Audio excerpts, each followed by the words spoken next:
Hey everyone, welcome back to English with Monica and Cajun. I'm Monica, and I'm super excited to dive into a topic today that's honestly a cornerstone of everyday conversation, talking about your daily routine.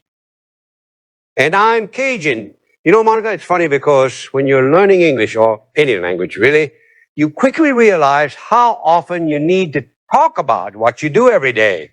It's like, what did you do today? Or what do you usually do on weekends? It comes up constantly. Absolutely. It's one of those foundational skills. And it's not just about listing activities, it's about connecting with people, sharing your life, and even making plans.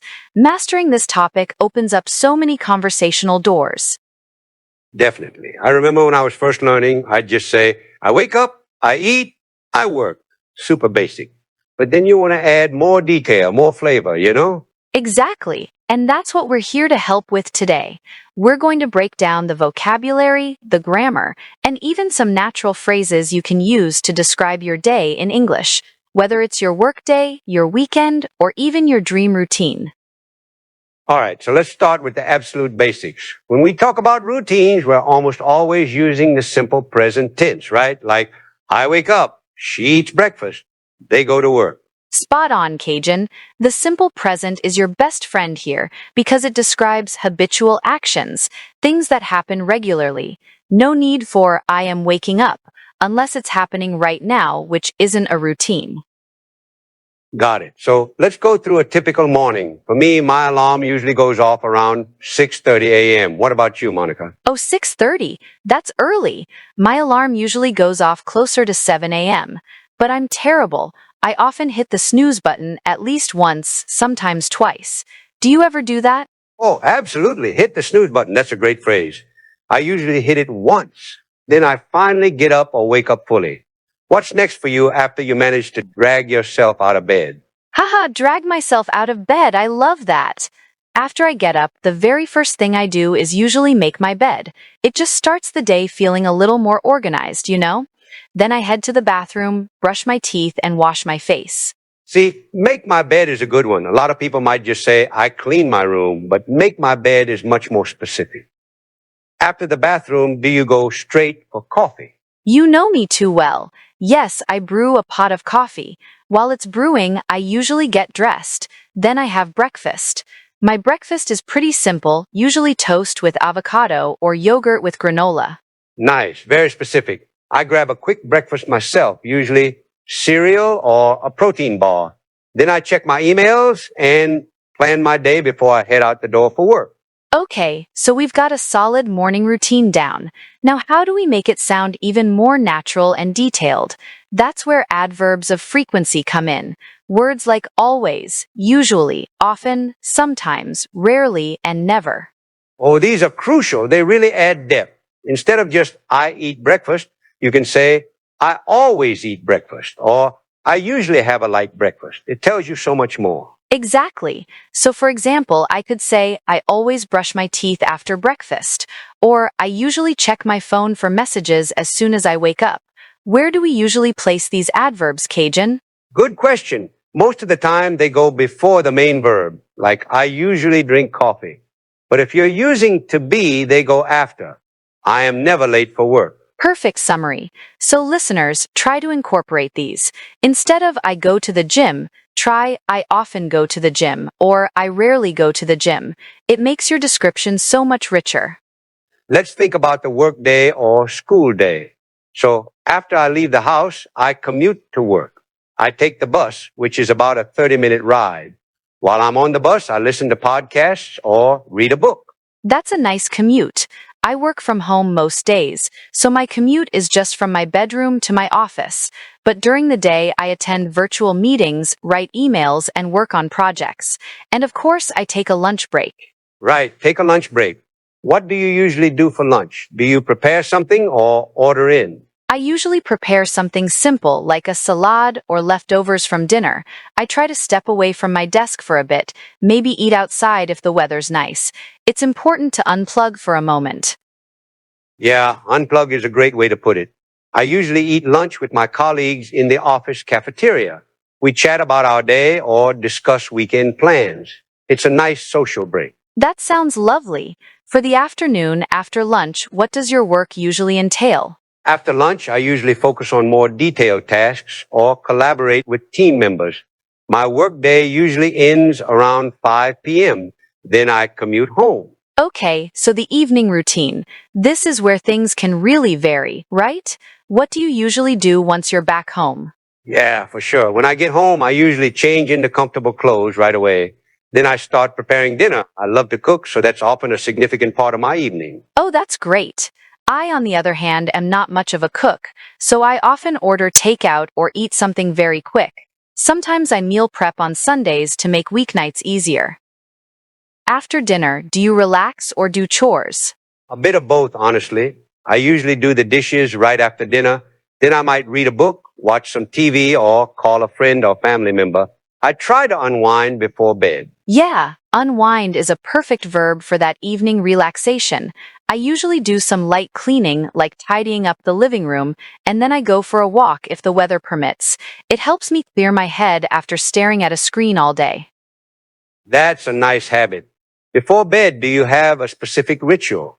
I usually take a shower or take a bath and then read a chapter of a book. Sometimes I listen to calming music. I definitely have a nighttime routine. I do my skincare routine, which takes a bit, and then I read in bed for about half an hour.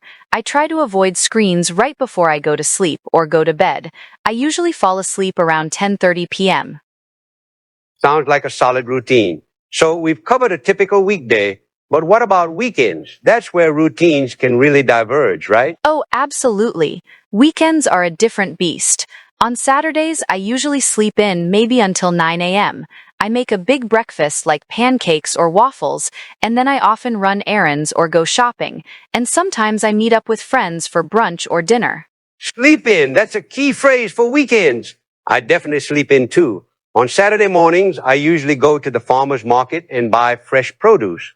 Then I might work on a hobby like gardening or playing guitar. Gardening, how relaxing.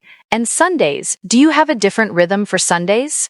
Sundays are my prep day. I usually do laundry, clean the apartment, and plan my meals for the week.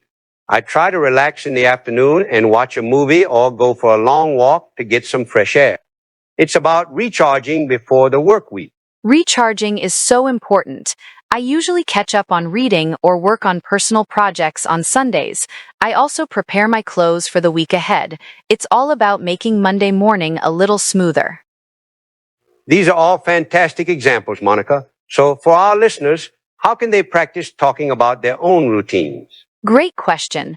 First, start by simply listing your own activities in English. Don't worry about perfection, just get the verbs down. Then, try to string them into sentences using the simple present. For example, I wake up at 7 a.m., then I brush my teeth. After that, I have breakfast. And remember those adverbs of frequency, add them in. I usually wake up at 7 a.m. I always brush my teeth. I often have breakfast. It makes a huge difference. Yes, and try to use time expressions in the morning, in the afternoon, at night, at noon, around 6 p.m., before work, after dinner. These help structure your narrative. We've given a lot of specific verbs like hit the snooze button, brew coffee, unwind, run errands. Try to incorporate those. Instead of just eat, try grab a quick bite or have a big meal. It shows more advanced vocabulary. Another great tip is to think about how you'd ask someone about their routine.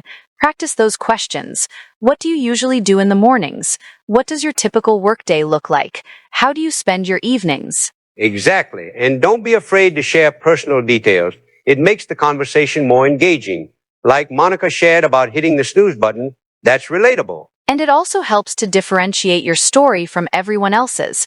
Remember, there's no right or wrong routine. It's about how you describe your routine. If your routine changes, you can use phrases like, my routine varies, or it depends on the day. That's a good point. My routine definitely changes if I'm traveling or if it's a holiday. You can say, when I'm on vacation, I usually sleep in much later, or on public holidays, I tend to spend more time with family. Perfect. And what about common mistakes to look out for, Cajun? One big one is forgetting the stooge for third person singular. He go to work instead of he goes to work.